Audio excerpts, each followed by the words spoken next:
¿Qué pasaría si te dijeran que la Biblia que hoy conoces no es toda la Biblia? Durante siglos la humanidad ha buscado respuestas en las Escrituras, el origen del mundo, el sentido de la vida, el destino del alma. Pero lo que pocos saben es que existen decenas de textos sagrados que alguna vez fueron considerados divinos y que luego fueron eliminados, prohibidos o condenados como heréticos. ¿Quién decidió qué libros eran palabra de Dios y cuáles debían desaparecer? ¿Qué contenían esos escritos que resultaban tan peligrosos para los guardianes de la fe? ¿Por qué se ocultaron visiones sobre el cielo, ángeles rebeldes, infiernos desgarradores e incluso evangelios que muestran a un Jesús distinto al que conocemos? Esta no es una teoría conspirativa, es historia. En concilios, disputas teológicas y guerras de poder espiritual, se construyó lo que hoy llamamos la Biblia. Y en ese proceso, muchos libros fueron condenados al olvido, pero nunca desaparecieron del todo. Sobrevivieron en cuevas, manuscritos enterrados y en la memoria de quienes se atrevieron a leer lo prohibido. En este documental exploraremos 33 de esos textos censurados, perdidos o simplemente incómodos. Libros que pudieron cambiarlo todo, pero que fueron silenciados. Dale me gusta, suscríbete al canal y acompáñanos en este viaje al corazón de las Escrituras olvidadas. Porque a veces, para entender lo que nos dijeron, hay que descubrir lo que nos escondieron. Escribe en los comentarios, ¿sabías que podría haber otros libros en la Biblia? 1. El misterio del canon. ¿Quién decidió qué es Biblia y qué no? Cuando hablamos de la Biblia, solemos pensar en un libro sagrado, eterno, fijo. Pero la verdad es que la Biblia, tal como la conocemos hoy, fue el resultado de una serie de decisiones humanas, tomadas en concilios, debates teológicos y contextos políticos. Durante los primeros siglos del cristianismo, existían decenas de textos circulando entre las comunidades. Evangelios, apocalipsis, cartas, himnos, sabiduría, visiones. No había un Nuevo Testamento definido. Cada grupo tenía su propia colección. Algunos usaban el Evangelio de Tomás, otros el de María Magdalena. Algunos aceptaban el libro de Enoc, otros lo rechazaban como fantasía. Fue recién entre los siglos III y IV que se empezó a establecer un canon oficial. El Concilio de Nicea, 325 d.C., no definió la Biblia, pero sí consolidó la unidad teológica que llevaría a su cierre. Posteriormente, otros concilios, como el de Hipona, 393, y el de Cartago, 397, comenzaron a definir qué libros serían considerados inspirados y cuáles no. El criterio, ortodoxia, popularidad, utilidad litúrgica y conveniencia política. Los textos que ofrecían versiones demasiado místicas, gnósticas o que desafiaban la jerarquía fueron descartados. Otros simplemente ignorados. Así nació la Biblia. Pero en el camino muchos libros quedaron fuera, no porque no fueran valiosos, sino porque no encajaban en la narrativa dominante. Y desde entonces, lo que se llama sagrado, también es lo que se permitió recordar. 2.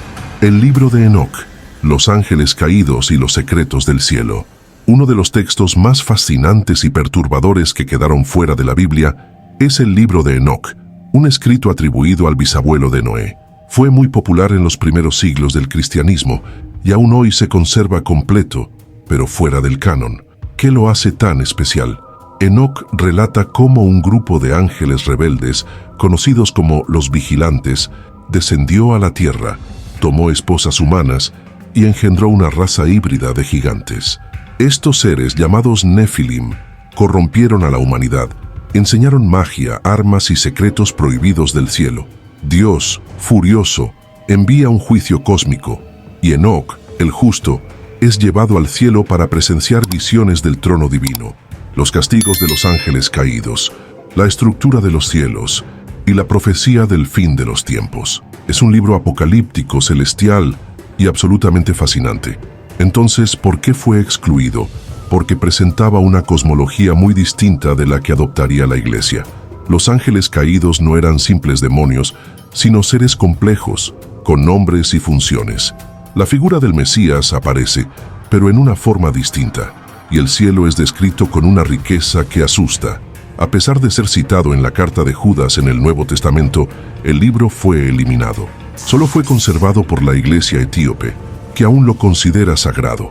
¿Fue demasiado revelador o mostraba un rostro de lo divino que la ortodoxia no podía controlar? El libro de Enoc es un recordatorio. A veces lo que se oculta es lo que más brilla. 3. El Evangelio de Tomás. Las palabras ocultas de Jesús. El Evangelio de Tomás no es como los otros evangelios. No narra la vida de Jesús, ni sus milagros, ni su muerte. Es una colección de 114 dichos atribuidos directamente a Jesús, algunos familiares, otros profundamente crípticos, casi místicos. Descubierto en 1945 en Nag Hammadi, Egipto, este texto ha sacudido a teólogos e historiadores.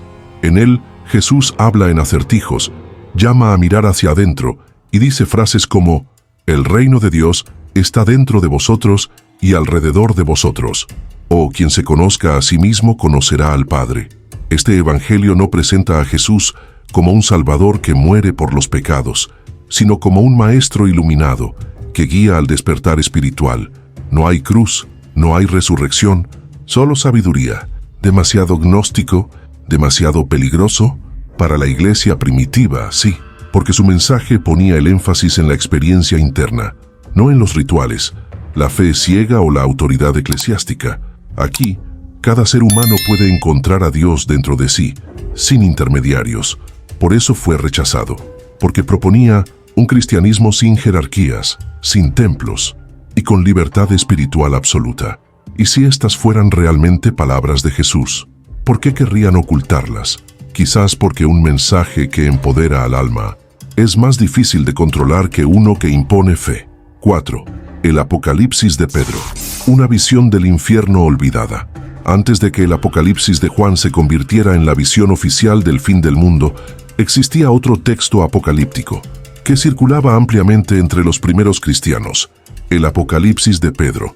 Este libro, atribuido al apóstol, ofrece una descripción espeluznante y detallada del infierno, muy distinta de la que encontramos en el Nuevo Testamento.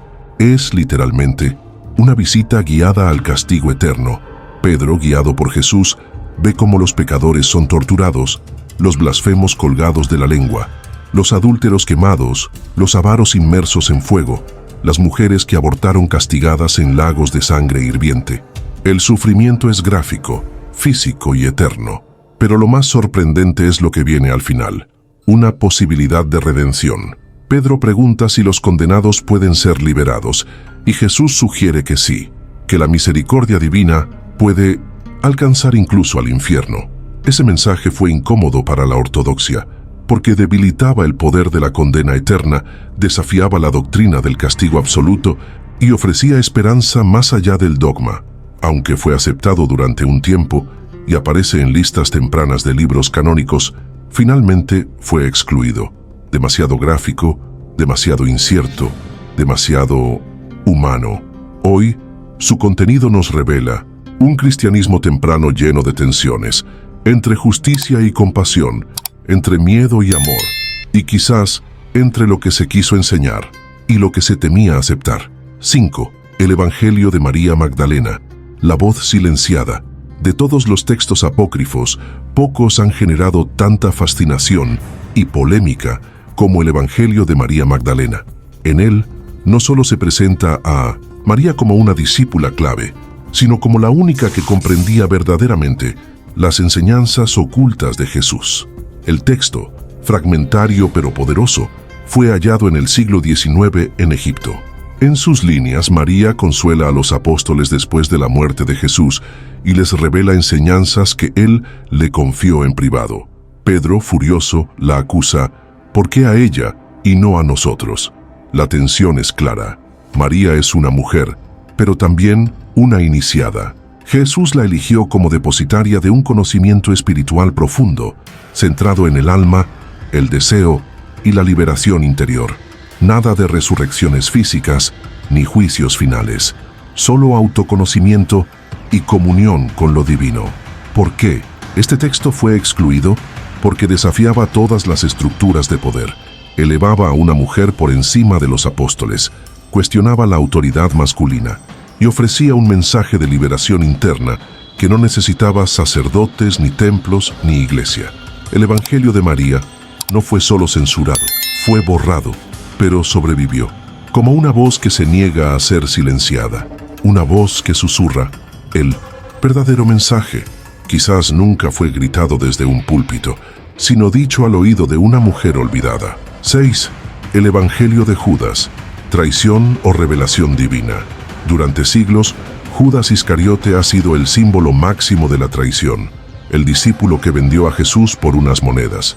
Pero, ¿y si la historia no fuera tan simple? ¿Y si Judas no traicionó, sino que cumplió una misión divina? Eso es lo que plantea el Evangelio de Judas, un texto gnóstico descubierto en Egipto, en la década de 1970 y publicado en 2006. En él, Jesús conversa con Judas en privado y le revela secretos sobre el universo, los falsos dioses y el verdadero propósito del alma. Lo más impactante, Jesús le pide a Judas que lo entregue, no como traidor, sino como el único discípulo que entendía la naturaleza real del sacrificio.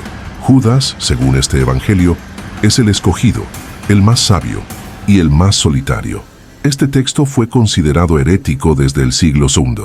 Irineo de León lo mencionó como ejemplo de blasfemias gnósticas, y no es difícil entender por qué.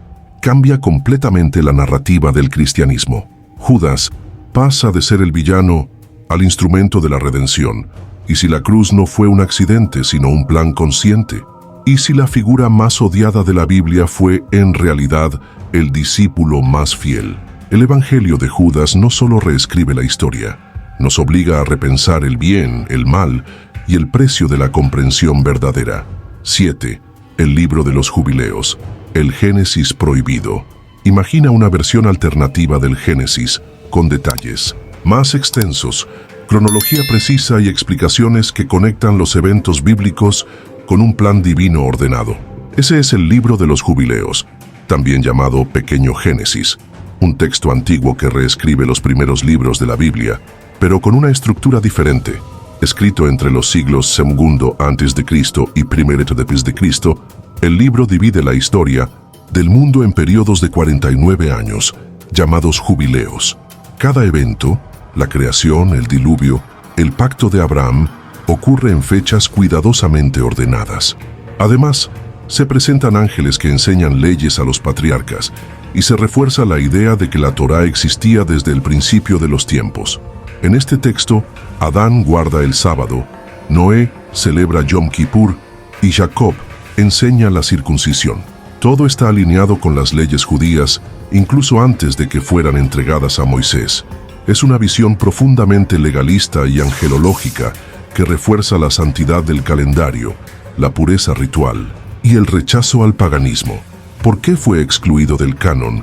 Porque era demasiado riguroso, porque ofrecía una cronología cerrada y doctrinas que no encajaban con la apertura teológica del cristianismo primitivo. Fue preservado por los etíopes, pero ignorado por Roma y Jerusalén. Hoy, el libro de los jubileos nos recuerda que hubo otras formas de ver el Génesis, y que la historia sagrada pudo haberse contado de forma muy distinta. 8. El Evangelio de Felipe, el beso entre Jesús y Magdalena. Entre los manuscritos de Nag Hammadi se encuentra el Evangelio de Felipe, un texto profundamente simbólico que ofrece una visión completamente diferente del cristianismo primitivo. Y una frase ha hecho temblar a teólogos por décadas: y Jesús solía besar a María Magdalena en la boca. El texto está fragmentado, pero el contexto sugiere que Jesús y María compartían una relación íntima, no necesariamente carnal, pero sí espiritualmente privilegiada. Ella no era simplemente una seguidora, sino una compañera, una iniciada que entendía los misterios del reino mejor que los otros discípulos. Más allá del beso, el Evangelio de Felipe habla del matrimonio sagrado, de la unión entre lo masculino y lo femenino como camino hacia la redención. Es un texto gnóstico, profundamente místico, que ve el cuerpo no como pecado, sino como puente hacia lo divino. Esta visión era demasiado radical para la iglesia institucional. Un Jesús que comparte secretos con una mujer. Un Jesús que habla del amor humano como reflejo del amor divino. Un Jesús que enseña a través de lo íntimo, no desde el púlpito. Por eso fue condenado, olvidado, hasta que resurgió en el siglo XX. ¿Y si Magdalena no fue una pecadora redimida, sino una maestra silenciada? ¿Y si el beso no fue escándalo, sino revelación? Quizás, como tantas veces, el problema no fue el mensaje, sino quien lo portaba. 9. El pastor de Hermas. Visiones celestiales censuradas. Durante los primeros siglos del cristianismo, el pastor de Hermas fue tan popular que muchos lo consideraban parte de la Biblia. Incluso fue leído públicamente en iglesias y citado por padres de la iglesia como escritura inspirada. Hoy, sin embargo, ha desaparecido del canon porque este texto, escrito en forma de visiones y parábolas, relata la historia de Hermas, un hombre común que recibe mensajes de un ángel en forma de pastor. A lo largo de revelaciones simbólicas, se le enseñan lecciones sobre el arrepentimiento, la pureza, la salvación y sobre el destino de la humanidad. El tono es profundamente ético. La iglesia es como una torre construida con piedras vivas. Los fieles son parte de ese edificio, pero no todos son aceptados. Solo los que se arrepienten, sinceramente, podrán entrar al reino. El texto habla de una segunda oportunidad para los pecadores, incluso después del bautismo, y eso fue lo que incomodó. La ortodoxia, especialmente tras el siglo IV, no podía permitir ambigüedades sobre el perdón. El pastor era demasiado permisivo, demasiado simbólico y demasiado popular. Además, no mencionaba claramente ni la cruz, ni la resurrección, ni el nombre de Jesús como figura central. Era un cristianismo más espiritual, menos dogmático y más inclusivo. Por eso, fue descartado. Pero sigue siendo una ventana al alma del cristianismo original. Una fe viva, diversa y llena de esperanza para los imperfectos. 10. El protoevangelio de Santiago. La infancia oculta de María.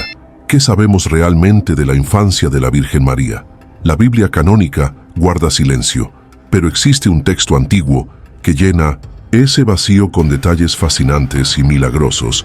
El protoevangelio de Santiago, escrito en el siglo II, este evangelio apócrifo narra la historia de los padres de María, Joaquín y Ana, su concepción milagrosa, su consagración al templo desde niña y su vida de pureza total. Describe cómo fue criada por ángeles, cómo vivía en el Santo de los Santos y cómo fue elegida por sorteo para ser la madre del Mesías. También relata el embarazo virginal desde una perspectiva muy diferente, así como el conflicto de José al enterarse. Incluso ofrece una descripción dramática y sobrenatural del nacimiento de Jesús, con detalles que no aparecen en los evangelios canónicos. ¿Por qué fue excluido? Porque idealiza a María de una forma que no encajaba con la visión teológica que vendría después. Su origen milagroso, su vida en el templo y su papel central eran demasiado elevados, incluso para una futura madre de Dios.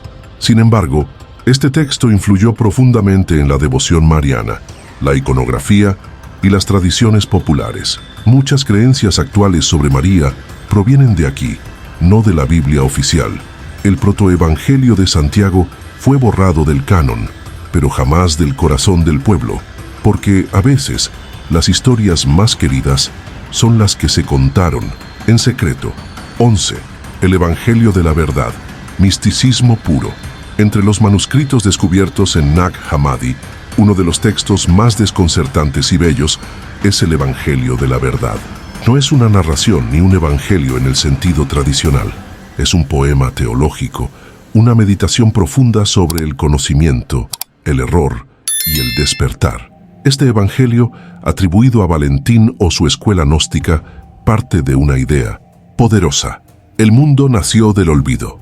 Los hombres viven perdidos porque no recuerdan quiénes son ni de dónde vienen. Pero la venida de Cristo no fue para morir en una cruz, sino para recordarles su verdadera naturaleza divina. Jesús no salva mediante el sacrificio, sino mediante el conocimiento, gnosis.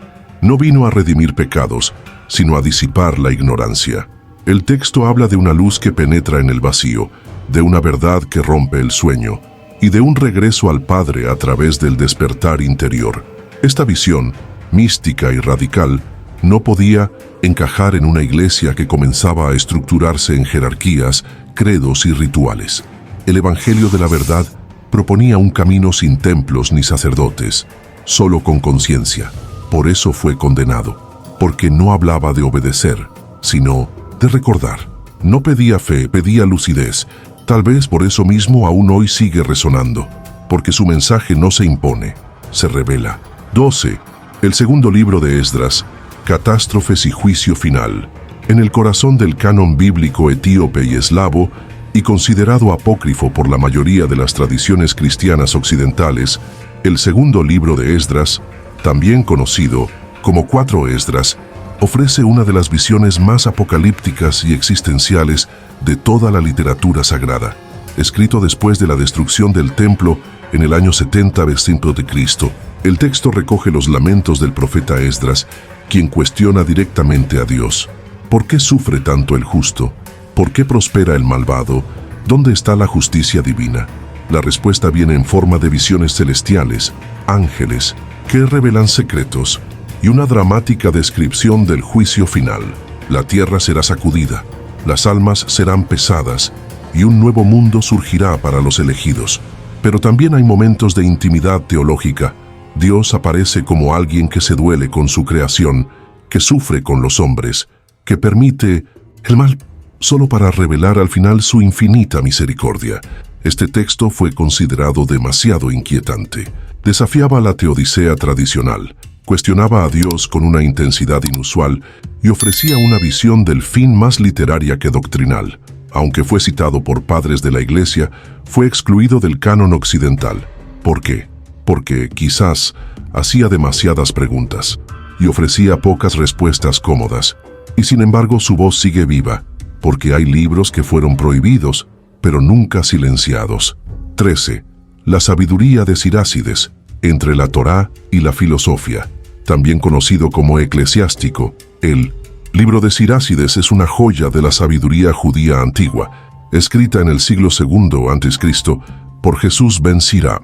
Durante siglos, fue reverenciado por judíos y cristianos por igual, y su enseñanza moral y ética influenció profundamente la espiritualidad occidental.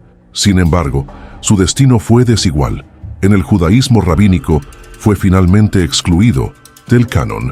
¿Por qué? Porque fue escrito originalmente en hebreo, pero circuló principalmente en griego, y el hecho de estar vinculado a la diáspora helenística lo volvió sospechoso para los guardianes del texto sagrado. Aún así, el libro sobrevivió en la Septuaginta, la versión griega del Antiguo Testamento, y fue incluido en la Biblia católica, pero en la tradición protestante fue degradado a deuterocanónico o directamente rechazado. ¿Y qué contiene este texto?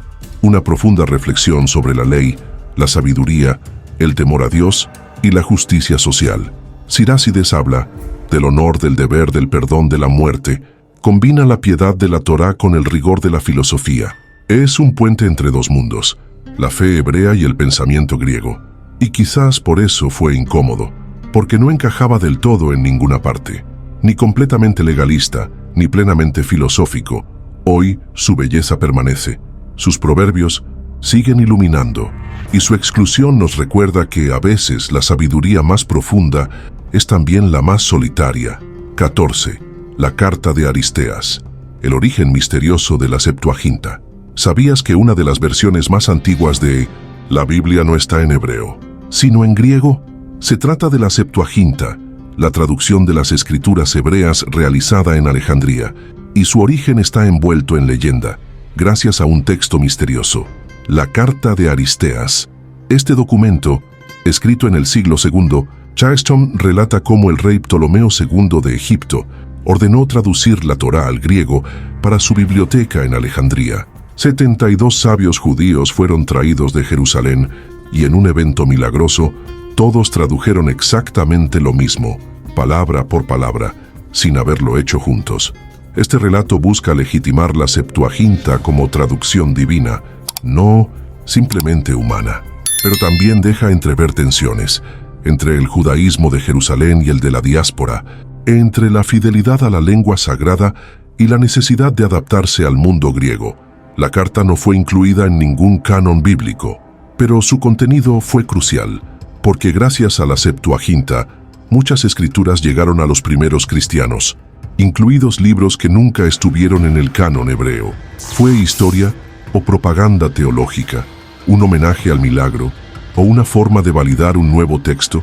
La carta de Aristeas quedó fuera, pero su huella es inmensa, porque sin esa traducción, la Biblia tal como la conocemos nunca habría existido. 15. El Apocalipsis de Pablo.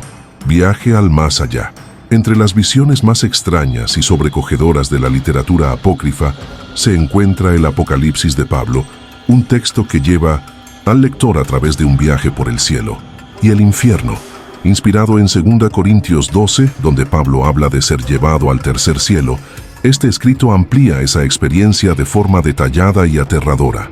En este Apocalipsis, Pablo es guiado por un ángel a través de múltiples niveles del cielo, donde ve justos adorando a Dios, almas glorificadas, y también escenas espantosas del infierno, ríos de fuego, almas gritando, demonios torturando, pecadores colgados de sus lenguas o sumergidos en lagos de azufre. Cada pecado tiene su castigo, cada acto humano, su reflejo eterno. Es una visión de justicia absoluta, pero también de misericordia inesperada. Al final, Pablo intercede por algunas almas, y Dios las libera.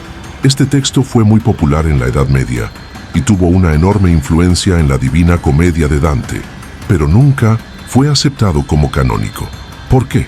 Porque era demasiado gráfico, porque mezclaba revelación con literatura, y porque ofrecía una visión del juicio más emocional que doctrinal. Pero su impacto fue real, y su viaje sigue resonando, porque todos, en el fondo, queremos saber qué hay después de la muerte, y el Apocalipsis de Pablo se atrevió a contarlo. 16. El testamento de los 12 patriarcas.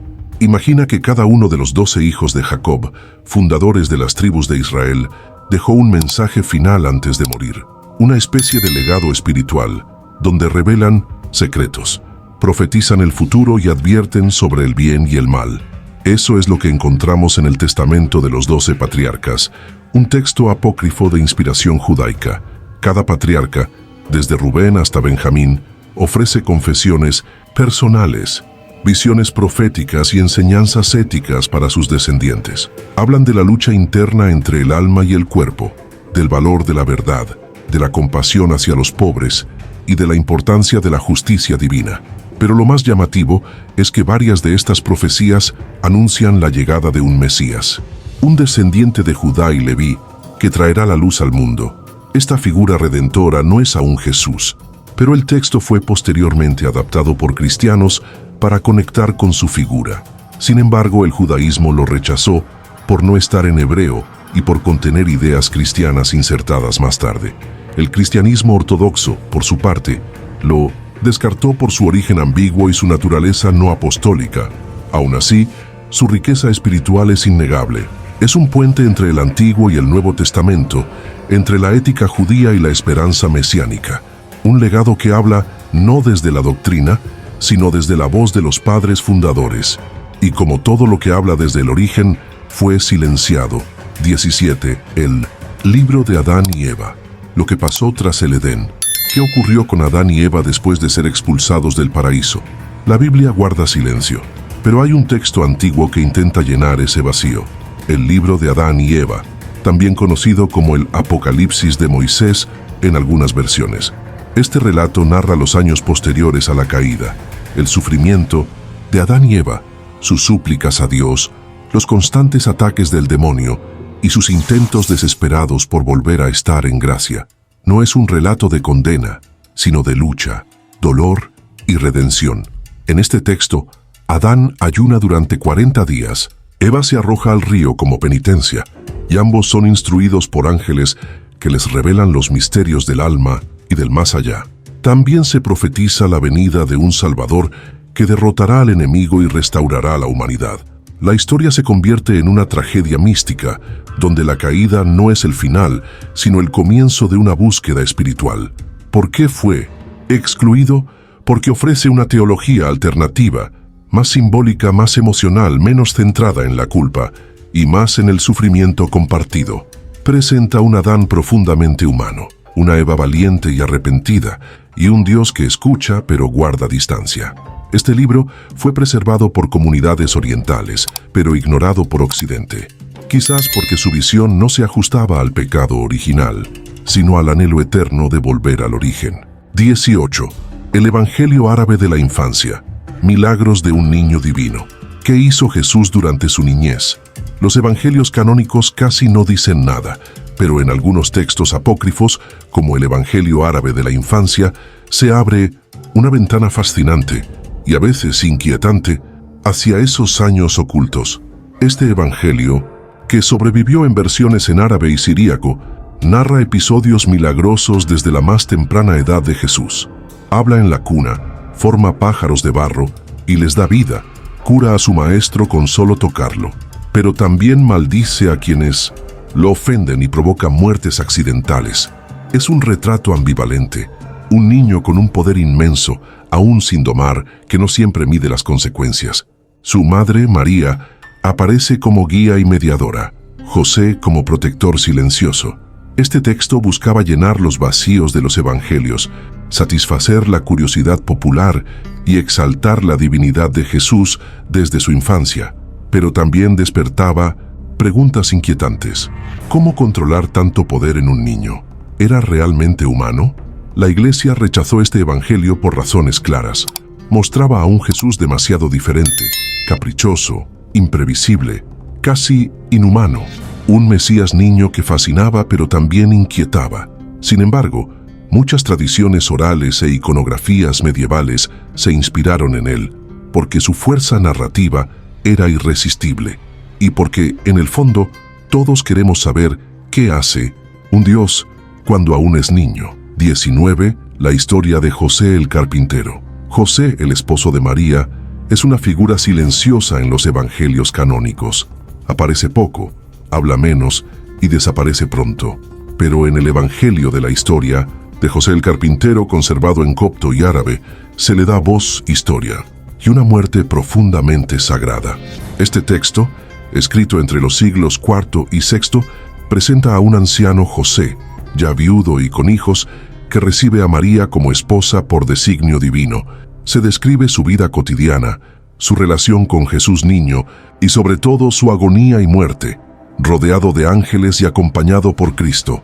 El relato detalla cómo José fue consolado en sus últimos momentos, cómo el cielo se abrió para recibir su alma y cómo Jesús le promete un lugar especial en el reino. Es un texto que santifica lo humano, que transforma la muerte en paso luminoso y al carpintero en símbolo de la paternidad divina. ¿Por qué fue excluido? Porque ofrecía elementos que chocaban con la imagen tradicional. Un José viejo, con hijos previos y una interpretación más simbólica que doctrinal de la virginidad perpetua. Además, exaltaba a José con una devoción que no encajaba en el culto oficial centrado en Jesús y María. Pero durante siglos, este texto alimentó la devoción popular, porque a veces el amor más profundo es el que nunca fue protagonista. 20. El Evangelio de los egipcios, un Cristo místico. Poco conocido y aún menos comprendido, el Evangelio de los egipcios fue uno de los textos más extraños del cristianismo primitivo. Citado por Clemente de Alejandría y hallado parcialmente en Nag Hammadi, este evangelio gnóstico presenta a un Jesús casi irreconocible, silencioso, cósmico y profundamente esotérico. En sus fragmentos, Jesús responde a preguntas de un discípulo llamado Salomé sobre el destino del alma, el fin del mundo y el papel del género en la salvación. Afirma que el reino llegará cuando los dos se hagan uno, cuando lo masculino y lo femenino no sean dos. Este lenguaje místico sugiere una fusión espiritual que trasciende el cuerpo y los roles sociales. Es una visión de Cristo como revelador de una unidad primordial, no como redentor de pecados concretos. El cuerpo es ilusión, el alma la única verdad. ¿Demasiado gnóstico? Sin duda. ¿Demasiado peligroso? También. El evangelio fue rápidamente condenado. Sus ideas eran incompatibles con una iglesia que afirmaba la realidad de la encarnación, la resurrección y la moral tradicional. Aquí Jesús no enseña a obedecer, sino a despertar. y eso para la ortodoxia era intolerable.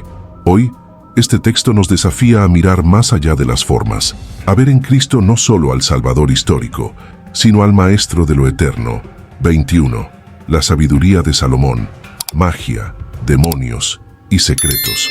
Aunque forma parte del canon católico como libro deuterocanónico, la sabiduría de Salomón fue excluida del Antiguo Testamento hebreo y de muchas versiones protestantes. ¿Por qué? Porque contiene ideas que van más allá de la simple sabiduría y se acercan al misticismo y la magia. Atribuido al legendario rey Salomón, el texto exalta la sabiduría como una fuerza viva preexistente que participó en la creación del mundo. Habla de la inmortalidad del alma, del castigo de los malvados en el más allá y de la existencia de espíritus destructores que castigan en la oscuridad. Este enfoque, tan cercano al pensamiento griego helenístico, chocaba con el judaísmo rabínico posterior y con ciertos sectores cristianos. A pesar de su belleza, fue considerado ambiguo. ¿Es un texto sapiencial o un tratado oculto? Peor aún, la figura de Salomón pronto se vinculó a leyendas sobre demonología y control espiritual, especialmente en el mundo esotérico. El rey sabio se convirtió en exorcista, en invocador de ángeles y en autor secreto de grimorios prohibidos. El libro fue mantenido por la Iglesia Católica, pero ignorado por muchas otras tradiciones, porque su autoría dudosa, su simbolismo audaz y su cercanía a lo oculto lo volvieron incómodo, y sin embargo sigue hablándonos, porque entre sus líneas brilla una verdad: la sabiduría no siempre es domesticada. 22. El libro de Baruch, la profecía olvidada. A la sombra de Jeremías, su fiel escriba, encontramos a Baruch, autor de un libro que estuvo a punto de desaparecer. El libro de Baruch, incluido en la Biblia católica pero excluido por el judaísmo y las versiones protestantes, es un texto de penitencia, esperanza y profecía. Escrito después del exilio babilónico, presenta una súplica del pueblo de Israel, arrepentido, reconociendo sus pecados y rogando por el perdón divino. Pero más allá del lamento, Baruch entrega una visión audaz. La sabiduría no está en la guerra ni en la riqueza, sino en la ley de Dios, que fue entregada como luz para las naciones. El libro también contiene una carta atribuida a Jeremías, una crítica feroz contra la idolatría, que describe con ironía a los dioses falsos como impotentes y ridículos. Una sátira que no agradó a todos. ¿Por qué fue rechazado? Por su origen griego, por sus autores no proféticos y por su cercanía con textos que comenzaban a ser considerados apócrifos. No encajaba claramente en el canon hebreo, y su lenguaje profundamente lírico lo alejaba de la rigidez teológica que luego dominaría. Sin embargo, Baruch sobrevive en la liturgia, en la historia y en la voz de los que aún esperan consuelo, porque a veces los profetas más silenciosos son los que más nos hablan. 23. La oración de Manasés, perdón desde el exilio. Entre los textos más breves pero intensamente conmovedores de la literatura apócrifa está la oración de Manasés. Solo tiene una página, pero en ese espacio condensado se encuentra uno de los clamores más sinceros de arrepentimiento y fe de toda la tradición bíblica. Manasés fue uno de los reyes más perversos de Judá, según el libro de Reyes. Idólatra, cruel, corruptor del pueblo. Pero tras ser capturado por los asirios y llevado al exilio, según la tradición, se volvió a Dios. Y en ese momento de oscuridad, elevó una oración. Este texto, excluido del canon hebreo y protestante, se conserva en la Biblia ortodoxa y en algunos manuscritos latinos. No fue rechazado por herejía, sino por ser considerado litúrgico y tardío. Sin embargo, su mensaje es universal. La oración no pide castigo para los enemigos, ni justifica pecados. Solo implora perdón, reconoce la majestad de Dios, la pequeñez del hombre y la inmensidad de la misericordia divina. He pecado más que las arenas del mar, dice Manasés, pero tu compasión no tiene fin. ¿Por qué excluir un texto así? Tal vez porque no ofrece doctrina, ni profecía, ni historia, solo corazón. Y eso, en un mundo religioso cada vez más dogmático, fue considerado insuficiente. Pero para quienes buscan en la fe un refugio, esta oración olvidada sigue siendo una joya oculta. 24. El Evangelio de los Hebreos. Entre los evangelios apócrifos más antiguos, uno de los más misteriosos es el Evangelio de los Hebreos, escrito en arameo o hebreo y utilizado por los primeros cristianos judeocristianos. Este texto desapareció casi por completo, pero dejó rastros en citas de autores como Jerónimo y Orígenes. Este evangelio ofrecía una visión más judía de Jesús, en la que hablaba del Espíritu Santo como mi madre, y enfatizaba el cumplimiento de la ley y el arrepentimiento. Contenía frases y escenas no encontradas en los textos canónicos, como una aparición de Jesús a su hermano Santiago tras la resurrección. No era herético, pero sí incómodo, porque su tono, sus símbolos y su origen lo vinculaban a grupos que el cristianismo oficial decidió marginar: los ebionitas, los nazarenos, aquellos que seguían a Jesús sin renunciar al judaísmo. Con el tiempo, su texto desapareció, quizás destruido, quizás perdido. Solo sobreviven fragmentos, como fósiles de un cristianismo alternativo que pudo haber sido, pero no fue. ¿Por qué fue eliminado? Porque mostraba una fe demasiado judía, demasiado local, demasiado ajena al universalismo romano. No servía a la teología del imperio, y por eso fue silenciado. Hoy, sus ecos siguen vivos, porque cada vez que se cuestiona la única versión de los hechos, el Evangelio de los Hebreos vuelve a susurrar. 25. El Apocalipsis de Moisés. Cuando pensamos en Moisés, lo imaginamos guiando a su pueblo, recibiendo la ley, enfrentando al Faraón. Pero en el Apocalipsis de Moisés, un texto apócrifo de origen judaico, lo vemos enfrentando la muerte, el juicio y la eternidad. Este libro forma parte del ciclo conocido como la vida de Adán y Eva, pero presenta a Moisés como protagonista de una historia donde ángeles, demonios y visiones del más allá se entrelazan. Describe cómo Dios muestra a Moisés el destino de las almas, los secretos del juicio final y el sufrimiento de los justos y los pecadores. No es un Moisés legalista, sino un místico que llora por la humanidad, intercede ante Dios y es acompañado por ángeles a su muerte. También se revela el poder de Satanás, las luchas en el cielo y el papel de Eva como figura redentora en algunos pasajes. ¿Por qué fue excluido? Porque su contenido era simbólico, su visión escatológica demasiado compleja y su origen desconocido. No encajaba en el perfil del Moisés legislador. Mostraba un rostro diferente, más cercano, más humano y más universal. Este Apocalipsis nos recuerda que incluso los más grandes temen a la muerte, dudan y necesitan consuelo, y que tal vez la revelación más profunda no es la ley, sino el amor que se esconde en el final. 26. Los manuscritos del Mar Muerto, la biblioteca oculta. En 1947, un joven pastor beduino lanzó una piedra dentro de una cueva en Qumrán y desató uno de los descubrimientos arqueológicos más importantes del siglo XX, los manuscritos del Mar Muerto. Entre jarras rotas y pergaminos cubiertos de polvo, se halló una biblioteca secreta que cambiaría para siempre nuestra comprensión de la Biblia. Más de 900 textos fueron descubiertos, escritos en hebreo, arameo y griego, que datan del siglo II a.C. al I.C. Incluyen copias antiguísimas de libros bíblicos, pero también textos apócrifos, himnos místicos, reglas comunitarias y visiones escatológicas. Entre ellos se encontraron fragmentos del libro de Enoc, del libro de los gigantes, del testamento de los patriarcas y referencias a un maestro de justicia perseguido por un sacerdote impío. ¿Era Jesús o alguien más? La comunidad de Qumrán, posiblemente los esenios, vivía en aislamiento, esperando el fin del mundo. Su teología, rituales de pureza y visiones proféticas no coinciden del todo con el judaísmo oficial, ni con el cristianismo posterior. Estos textos fueron ocultados, preservados y finalmente redescubiertos. ¿Por qué nunca llegaron al canon?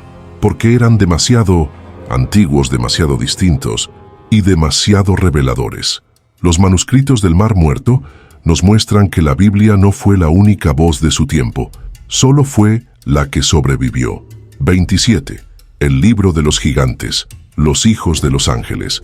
Entre los textos hallados en Qumrán, Uno de los más inquietantes es el libro de los gigantes, una expansión del relato de Enoc centrado en los Nefilim, los hijos de los ángeles caídos y las mujeres humanas.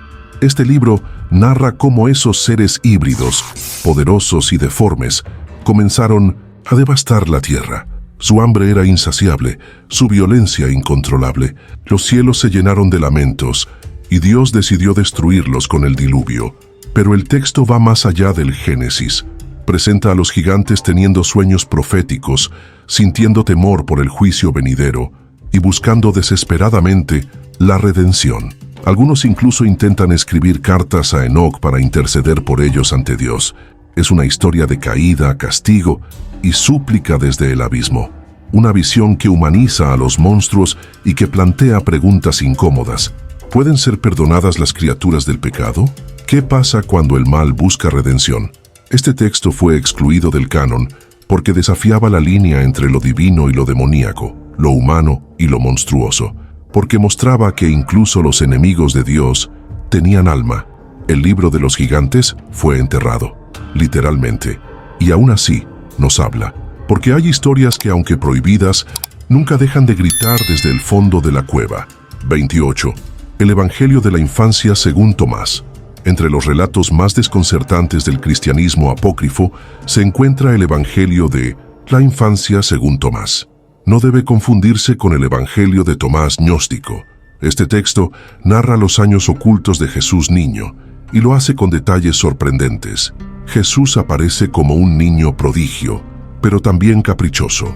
Da vida a pájaros de barro, resucita a un amigo caído, pero también ciega a un maestro que lo reprende y mata a un niño que lo empuja. Luego se arrepiente, aprende y comienza a actuar con mayor sabiduría. Es un relato que muestra a un Jesús en formación. Divino, sí, pero también creciendo en humanidad. No es el niño dócil de los belenes, sino un ser poderoso que debe aprender a dominar su naturaleza. La Iglesia consideró este texto peligroso, porque mostraba a Jesús demasiado humano, porque hacía preguntas que la teología prefería evitar. ¿Tuvo errores? ¿Tuvo emociones humanas descontroladas? ¿Podía aprender como todos? El Evangelio fue excluido, pero fue muy popular en la Edad Media. Muchas leyendas populares sobre los milagros infantiles de Jesús se inspiraron en él, quizás porque muestra algo que nos cuesta aceptar, que incluso la divinidad, para tocar el mundo, debe aprender a amar desde la carne. 29. Las actas de Pilato, el juicio secreto de Jesús. Entre los textos apócrifos que más alimentaron el imaginario medieval se encuentran las actas de Pilato, también conocidas como el Evangelio de Nicodemo en su conjunto. Estos escritos pretenden relatar con lujo de detalles el juicio de Jesús ante Poncio Pilato, pero desde una perspectiva muy distinta. El texto describe cómo Pilato se enfrenta a la presión de los sacerdotes, cómo su esposa recibe sueños proféticos sobre Jesús y cómo el procurador romano intenta defender a Jesús, reconociéndolo como inocente. También contiene los testimonios de personajes que no aparecen en los evangelios canónicos. Los soldados que vigilaron la tumba, los centuriones que atestiguan la resurrección y una carta final de Pilato al emperador defendiendo su decisión. ¿Por qué fue excluido? Porque mezcla historia con leyenda, porque humaniza demasiado a Pilato, el mismo que los credos cristianos señalan como ejecutor, y porque transforma el juicio de Jesús en un drama jurídico, más que en una pasión teológica. Pero estas actas fueron inmensamente populares. Se copiaron, se leyeron, se representaron en teatro sacro, porque ofrecían lo que muchos buscaban, una mirada más detallada del momento más decisivo de la historia cristiana. Hoy siguen siendo un eco de esa pregunta eterna. ¿Qué pensaba realmente el hombre que condenó a Dios? 30.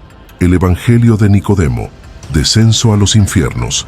El Evangelio de Nicodemo, también parte de las actas de Pilato, contiene uno de los relatos más asombrosos y olvidados del cristianismo primitivo, el descenso de Cristo al infierno.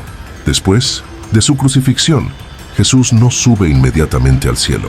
Según este texto, desciende al Hades, rompe las puertas del infierno, derrota a Satanás y libera a las almas justas del pasado. Adán, Eva, Abraham, Moisés, Todos salen de las sombras hacia la luz. Es una escena poderosa, triunfal, casi épica. Cristo no solo vence la muerte, sino que redime el pasado, sana la historia y conquista el inframundo.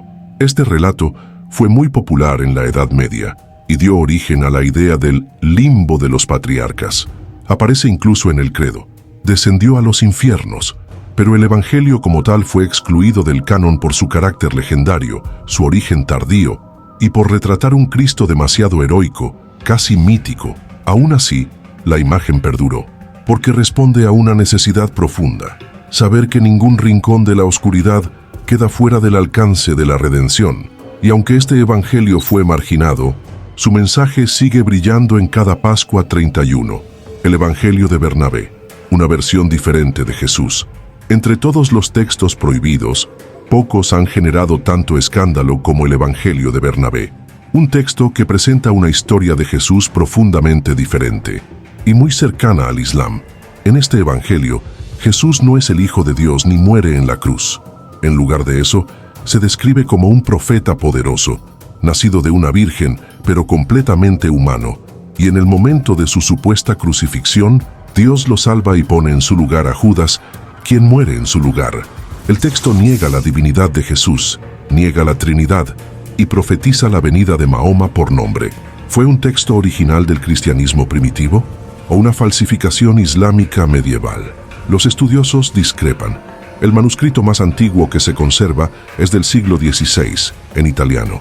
Su origen está rodeado de sombras, pero su contenido fue lo suficientemente explosivo como para ser prohibido, perseguido y casi destruido.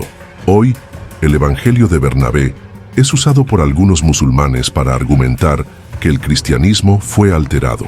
Para los cristianos es una herejía absoluta, pero su mera existencia desafía la narrativa única y nos recuerda que la historia de Jesús ha sido contada de muchas formas.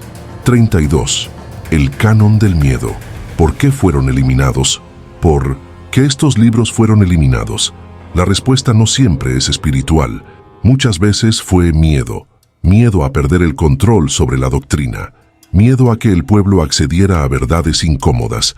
Miedo a visiones de Dios que no se ajustaban al poder eclesiástico. Miedo a lo místico, a lo femenino, a lo interno. Cada libro prohibido representa una posibilidad distinta. Un Jesús más humano, un cielo más cercano, un infierno más justo, una sabiduría sin jerarquías. Y eso, para las estructuras religiosas, era peligroso. Los concilios y los obispos no solo buscaron verdad, también buscaron unidad. Y para lograrla, hubo que cortar ramas, cerrar puertas, sellar cuevas. La ortodoxia fue una elección, no una herencia neutra. Hoy podemos leer lo que antes solo se susurraba, y al hacerlo, entendemos que el canon no fue el único camino, fue solo el más seguro. Los textos prohibidos no niegan la fe, la profundizan, la ensanchan, la hacen temblar y por eso la hacen viva. 33. ¿Volverán estos textos a ser reconocidos? Hoy, en una era donde la información circula libremente, los libros prohibidos de la Biblia están resurgiendo. Universidades los estudian, teólogos los revalúan, buscadores espirituales los leen con ojos nuevos. ¿Podrían volver a ser parte del canon? Probablemente no. Las instituciones religiosas son reacias al cambio, pero eso no significa que hayan perdido su poder. Estos textos han vuelto no para reemplazar, sino para complementar, para ampliar el horizonte de lo sagrado, para recordarnos que la revelación nunca fue unidimensional, que Dios habla en muchos lenguajes, que la verdad puede brillar incluso desde el margen. Volverán, sí, en lecturas, en preguntas, en corazones inquietos, porque lo prohibido fascina, pero más aún, porque lo prohibido muchas veces es lo que más necesitamos oír. Nos enseñaron que la Biblia es perfecta, cerrada, inalterable. Pero al conocer estos textos prohibidos, descubrimos que la historia de lo sagrado también es una historia de exclusiones. Cada libro eliminado es una ventana cerrada, cada texto prohibido, una voz silenciada. Pero en sus páginas hay sabiduría, misterio, consuelo y desafío. Este viaje no es solo arqueológico, es espiritual, porque al descubrir lo que fue ocultado, también descubrimos cuánto nos queda por comprender. Si este video te hizo pensar, dale me gusta, suscríbete al canal y compártelo. Ayúdanos a rescatar lo perdido, a iluminar lo olvidado y a seguir preguntando, porque a veces la verdadera fe no teme al misterio, lo abraza